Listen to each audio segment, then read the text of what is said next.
So in the past year, AI art has grown a lot. We started with good AI chatting in ChatGPT 3, mediocre text-to-image with Midjourney, Stable Diffusion, Adobe Firefly, and horrible text-to-video, exemplary most obviously by this popular video of Will Smith eating spaghetti. To now, only a year later, we have incredibly complex AI chatting, stories, poetry, and prose creation being headed by ChatGPT 4 and Claude 3 and many more. We have also upgraded to great image generation that has now either solved or improved a lot of the weaknesses of their previous generations. And with the recent announcement of OpenAI's Sora, we have very good text-to-video generation, absolutely blowing last year's AI videos out of the water. Now, I say this not to be like every other YouTuber who will post a video just gawking at the latest and greatest technology, although I will do that too in my own free time.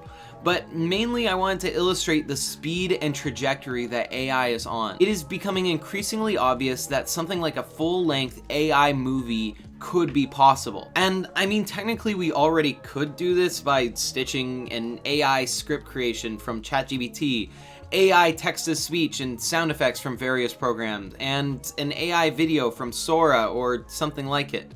Although it would be a Frankenstein monster with little cohesion. But clearly an AI nature documentary is something that is not too far off the horizon. But would that even be a real nature documentary?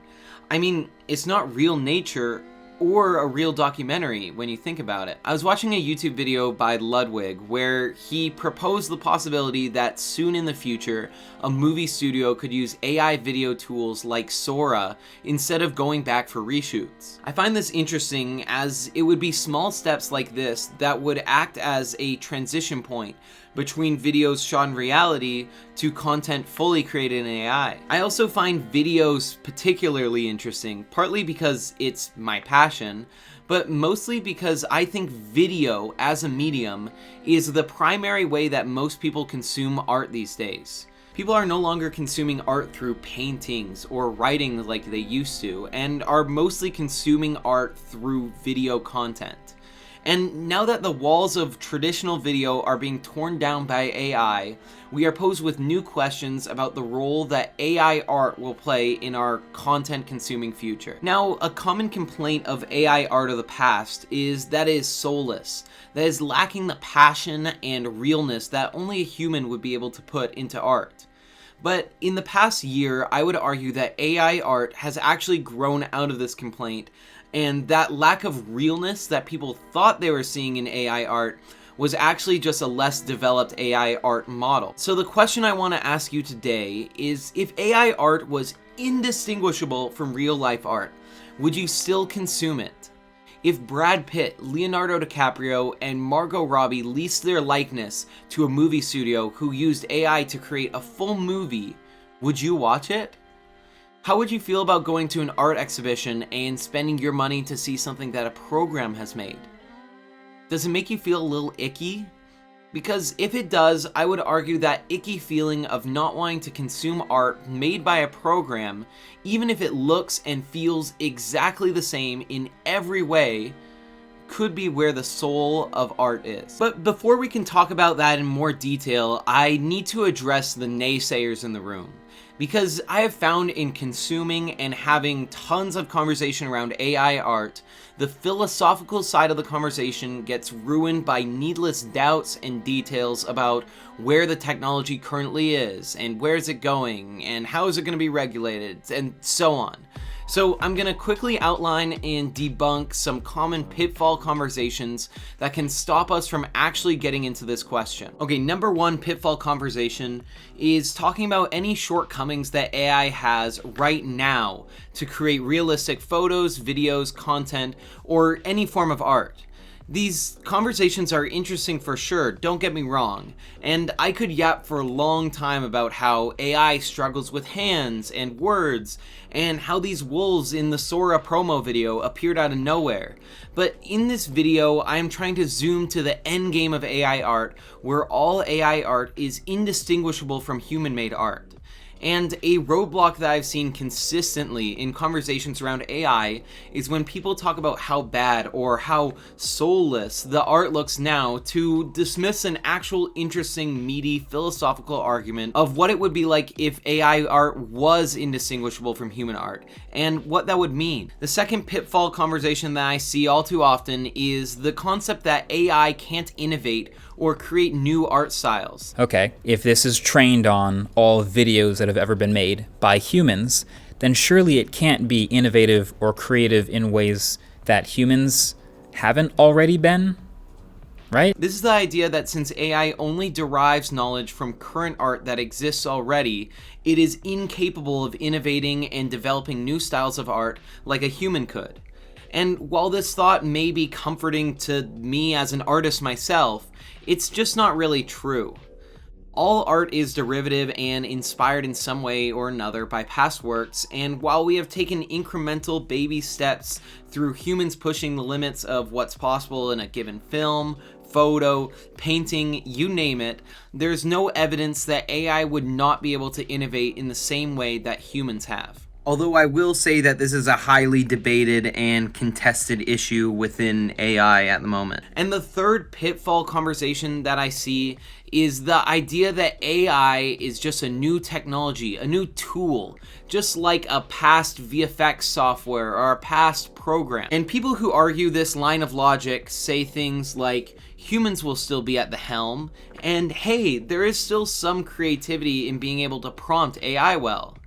Maybe that will be a new job in the future. First off, that is just insanely bleak. Like, professional artists being turned into just professional prompters just makes me really sad inside. But also, it's just categorically untrue. AI is simply different from the tools of the past in how all-encompassing its use cases are. Certainly in the transitional phases of moving from real film to AI film, if that happens, we will start with human-prompted parts of scenes, like putting something in the background, and then we'd move to human-prompted full scenes.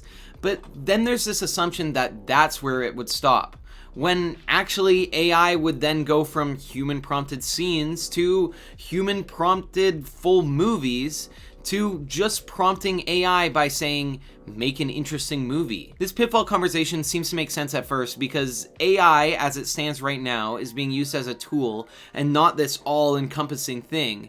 But when we're talking about the end game of this technology, it will be able to create a full movie with an uncreative input like make an interesting movie. And there are so many more pitfall conversations like, what if AI gets regulated? Or what if AI takes over the world and none of this stupid art bullshit matters in the first place? But for this video, you'll have to indulge me a little bit.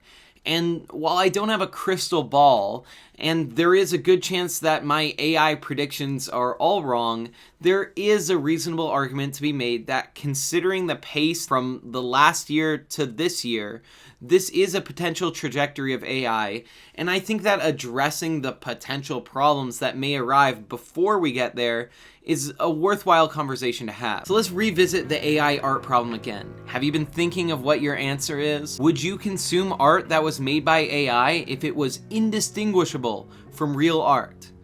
I'll give you my answer. Yes.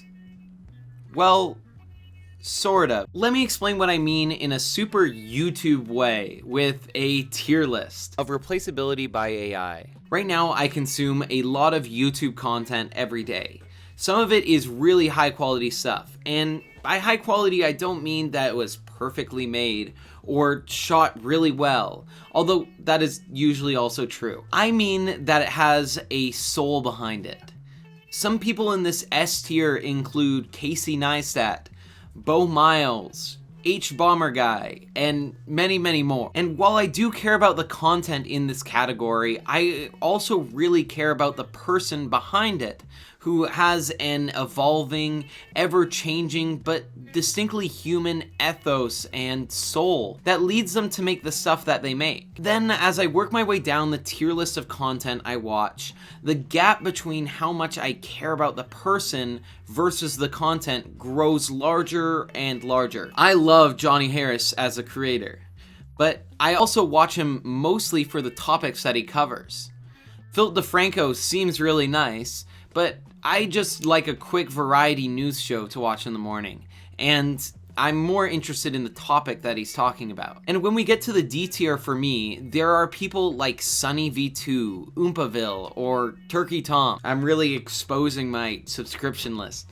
I watch these people mostly because I'm interested in a given topic or drama that they are covering, not really the human behind it. But these commentators do offer some personality by giving their 20-second opinion on whatever they're talking about, but lack the depth of heart and passion that draws me to a Casey Neistat type. And just to explain a little context on someone like Sunny V2 for people who don't know, he makes documentary-style videos where he explains different people, breaking news, drama, and much more. But we don't ever really see his face, and the way he explains what he's covering is very cursory, and his commentary is, subjectively, pretty bland. So here's my hot take. I do not care if Sunny V2 or people like him are AI generated or not. To me, it's D-tier content, and most of the time I'm just either trying to find some drama or news, or trying to just fill the empty space in my other monitor while I edit. And feel free to disagree with me in the comments on this one. I told my girlfriend that I would watch AI content if it's some bullshit that I didn't care about, and she was appalled. But I think I'm right on this one, and I don't have a ton of doubt that AI will easily find a home in this D-tier content space.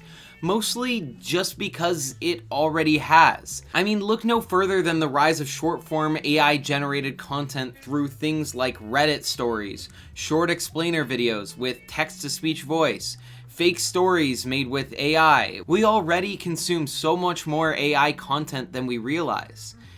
And also, a Sunny V2 video is AI-ish already. His videos are just essentially a guy reading a Wikipedia page and adding Google images with a filter over it. This kind of content will easily be replicable by an AI.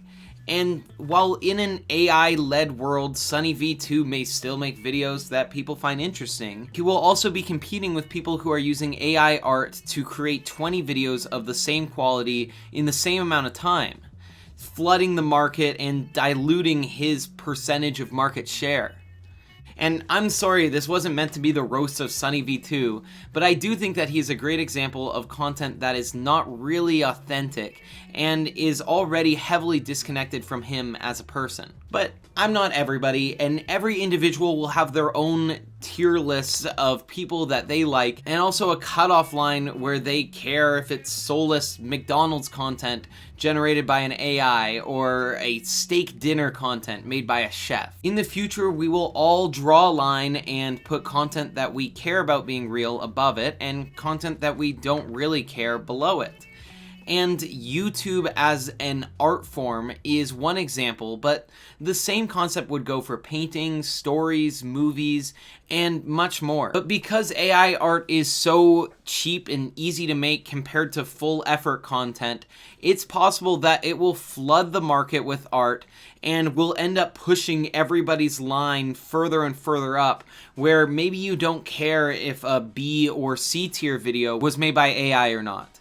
And that's what leads me to my big fear. My fear is that ethical content that is not made by AI, will mirror ethical consumption that we see in the food industry.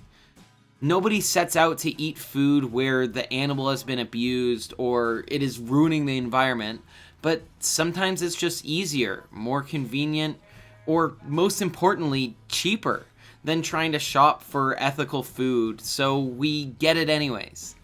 People are comfortable with some level of moral hypocrisy in their eating habits. I mean, I know I certainly am. So who's to say that the same level of hypocrisy could not be extended to something arguably less important than the food you eat?